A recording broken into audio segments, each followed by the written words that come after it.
In this video, I'm going to react to the top 10 worst small towns in America.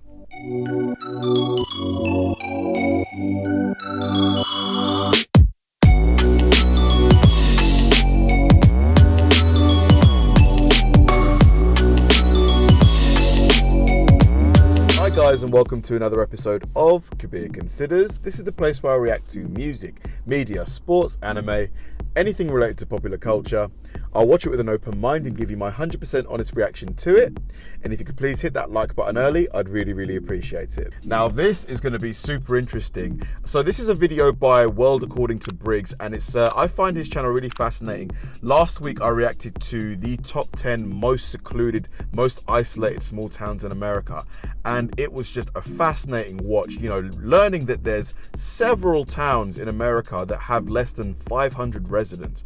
500, you know, it's just 500 people. That's not even like that's like a street pretty much. Like that's literally like a full street's worth, you know, assuming you've got, you know, a row of houses on the left, a row of houses on the right, and those rows are at least maybe, you know, a kilometer long. That's it. That's 500 people right there. So yeah, this video is going to be really fascinating to watch, just because, you know, you don't really, like, how do you quantify what makes a town bad? Is it the lack of facilities? Is it, you know, maybe the absence of grocery stores or schools, or, you know, fire and police departments? I don't know how he's going to be able to quantify what makes a town bad, but this should be interesting nonetheless. So let's go. This is going to be me reacting to the top 10 worst small towns in America. Let's do it. Hey, welcome back everyone, or welcome to the World According to Briggs if this is your first time. On this channel we do lists about locations, and types of locations, kind of like a travel channel. After talking so much recently about the book Blue Highways, in case this is your first time here, it's a true story about a college professor who traveled all around the US using back roads only. He visited a bunch of small towns and he wrote a book about it. While talking about it, I kind of noticed, going over all my old lists, that I haven't done any lists on small towns. They've all been about big cities and the worst cities and liberal and conservative cities, but nothing about small town America, which is most of our country. So I thought I'd make a couple lists about small towns. Small towns are towns that have under 70,000 people, but of course above 1,000 people. Now, full disclosure about these lists, I had to cut California out of the equation because the bottom 32 is all California. Wow. Some up in the Oakland area, but a majority of them are down in the Los Angeles area, the Comptons, Hawaiian Gardens, things like that. So I just cut California out of the equation. So being fair to the small town folks, I thought I'd start these lists. After all, we live in a world these days where some people go over everything you do and say searching for something to be offended by. I mean, I already have one guy pissed off at me because I haven't included Possum Trot, Kentucky on any of these lists so far. So here's my top 10 worst small towns in America. Let's do it. Should be interesting. Number 10, Kokomo, Indiana. Kokomo. First of all, this place is in the middle of nowhere. An hour north of Indianapolis, up the Westfield Boulevard, you find Kokomo, Indiana. If you're pulling a U-Haul, keep driving. This place has bad jobs, bad weather, and a bad history. Wow. Kokomo has been struck by 18 tornadoes between 1950 and 2015, Gosh. and one giant Klan rally, attended by over 200,000 Klan members. Wow. If that's not fun enough, Kokomo's mayor in 1881 was shot dead by a sheriff's posse after he robbed the local flour mill. In the early 1980s, Kokomo made national news for expelling a child who contracted AIDS from a blood transfusion. Like I said, keep driving. Wow. Number 9, Ardmore, Oklahoma. Ardmore is one of those places every young girl dreams of moving out of. The kind of place where people say stupid stuff like, you got a future at the plant, boy, don't screw it up by growing your hair long. In just 3 to 5 years, you could be pulling down $25K a year. You can't beat money like that. Ardmore only has 25,000 residents, and according to the stats, each one of them has a solid chance of being assaulted every single day. They have more than 400 assaults reported in 2016. On top of that, it's just a matter of time before the plant shuts down, and 1,900 more people are on welfare. This place was an energy town for a long time. And of course, this led to highly contaminated water, like most energy towns. And in 1915, a train containing gas exploded, killing 45 people and destroying much of downtown. God. Nobody seemed to mind because they built the new portion just outside the burn mark from the explosion and called it good. Hey, here's a fun fact. John Hinckley Jr., the guy who shot Ronald Reagan, he was raised in Ardmore. I wonder if he drank that water. Wow. Number 8. Niagara Falls, New York. Niagara Falls? I always thought this was a nice place, and to my surprise, it's one of the most dangerous small towns in the state of New York, and also the country. While many of the crimes that occur in Niagara Falls may be targeted at tourists, residents have a 1 in 25 chance of being robbed every year themselves. Is this the type of place you'd consider relocating to? Not a lot of people do. Nobody's moving into Niagara Falls. The average home in Niagara Falls costs $68,000. Wow, $68,000. Now that's like Mississippi backwood prices. 5th cheapest average home price in the country, and they still can't get people to move in there. Wow. Way to go, Niagara. 68,000. That's peanuts. Well, for a Number house. 7.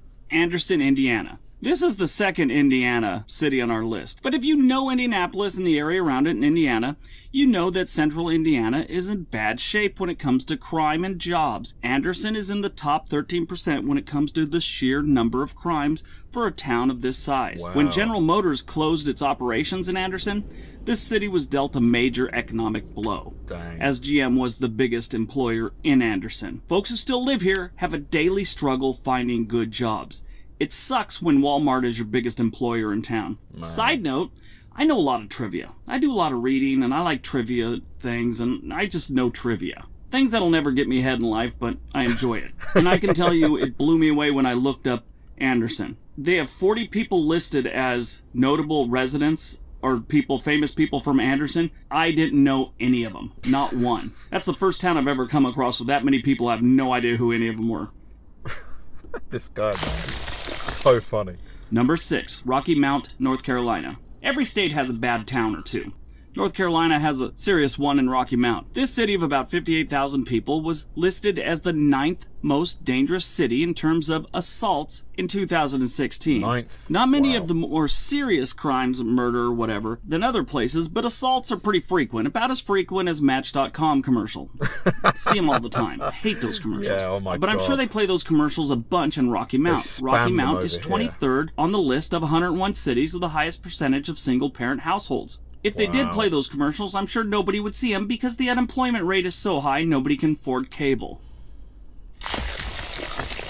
Number 5. Pine Bluff, Arkansas. The only category keeping Pine Bluff from ranking first on this list is the fact that the public school system seems to be well funded. Oh, This okay. city has problems, and most cities with high crime and low property value have underfunded schools. Not Pine Bluff. They're doing something right there. When you can buy a home for $70,000 in a place with a good school system, you have to wonder why. Yeah. Well, it's violent crimes and pills. That's your answer. This town is in the middle of a serious pill and heroin fight. Oh, and it's dear. too bad. Google this town and look at the street view, go up and down the streets. Looks like this place was really nice once. It's too bad. What happened to it? Jeez. And number 4, Litchfield, Kentucky. Congratulations, Bluegrass State, you made the list. To be fair, Kentucky has some really nice towns. Litchfield ain't one of them. Litchfield is probably the worst place you could live in Kentucky, and I bet you want to know why. Number 1, I was stabbed by a guy from Litchfield while in the Army. Probably Oh, shouldn't man. have asked a man sharpening a bayonet if the KY and KY jelly is because they use so much of it in the Kentucky backwoods. His reply was, "No, you stupid ass." And I replied, "What brand do you use in the Kentucky backwoods?" And he stabbed me. Oh my The God. twisted part, we're still friends on Facebook. Number 2, the unemployment rate is about 13%, the schools are underfunded, and the property values are well below state average. Got a serious meth and pill problem, and a home Jeez. costs about $85,000, which is a true sign your town blows. In Litchfield, you have a 1 in 35 chance of being the victim of some type of property crime every single year. Goodness me. Don't move to man. Litchfield. Don't move to Litchfield. Noted. Number 3, Elkhart, Indiana. Another Indiana town has made the list. Elkhart is just outside of South Bend, where the University of Notre Dame is. In Elkhart, 1 in 9 residents are without jobs. Man, And home 1 in prices are 9. about as low as you can get. It's $65,000. It's like 12%. The average. I watched a video of a home foreclosure auction, and the highest bidder was $37,000. Wow. The guy filming it said, at $37,000, this guy won't be able to flip it and make a profit. Are you Wow. kidding me? If you just have the framing in California on a burnt out lot next to a trailer park, $37,000, you could flip it and make a fortune. When you can buy a home on a first year Taco Bell crew member income with no down payment, your town sucks. They have so many abandoned homes in Elkhart, it's crazy. There was a report that a whole block lost power. Nobody reported it for 3 days. The few Jeez. residents that lived on that block thought they just hadn't paid their bill and weren't able to, so nobody called. Took them 3 days to realize that there was like a transformer or something out on the block. Wow. Gosh. Number 2, Fort Pierce, Florida. Fort Pierce is a dangerous place where it's really hard to get a job. City of under 42,000 people shouldn't have 8 murders every year. More than 1 in 9 people are without jobs. And most of those jobs they do have are in the neighborhood of minimum wage. Fort Pierce is an old army installation back from the Second Seminole Wars. Seminole Indians. We used to fight them, I guess. When you're in Fort Pierce, you have a 1 in 68 chance of being the victim of a violent crime every single year, according to the FBI website. Yikes. Fun times in Fort Pierce. This is also another place where an odd amount of adults go missing. Adults vanish here, like some kind of twisted magic show. This is also the hometown of a bunch of sports stars and Edwin Binney. Binney. I don't know how to pronounce his name, Who's he? but he is the co-founder of Crayola Crayons. Okay. So that's a plus. Interesting bit of trivia there. And All right, number 1, Gallup, New Mexico. Right now you're saying Gallup, New Mexico. Where is that? Well, for starters, it's in New Mexico. This small city is really isolated along a stretch of the I-40. Now, it's near a Native American reservation. It's been well documented that living outside of a Native American reservation is extremely dangerous. Just a guess. But this town is 16th in the most violent small towns in the nation, where locals had a 1 in 47 chance of being the victim of a violent crime. Property crimes are also sky high, and they are 15th in the nation in unauthorized use of another human being's body. I can't say what that is, or what it's really called, or the new Google system will actually flag my video for a couple days till they actually watch it and deem it advertiser friendly. But I think you know what I'm talking about. One other stat about Gallup, New Mexico, they rank 5th, as in 5, in the nation of residents who've drank alcohol within the last 30 days. Wow. A lot of drinking goes on in Gallup, New Mexico. Yeah, that was interesting topic for sure. Like, it's quite sad hearing about these places that have, such high unemployment. You've got to imagine, if you've got the misfortune of being, born and raised in one of these areas, it's going to be so difficult for you to have any kind of social mobility. How can you really try and improve your life if your prospects are so low that you've pretty much got to leave the area? That's the only way out. You have to leave. You've got to be able to find a job in another state or a nearby town that's doing better. You've got to have enough money to rent somewhere.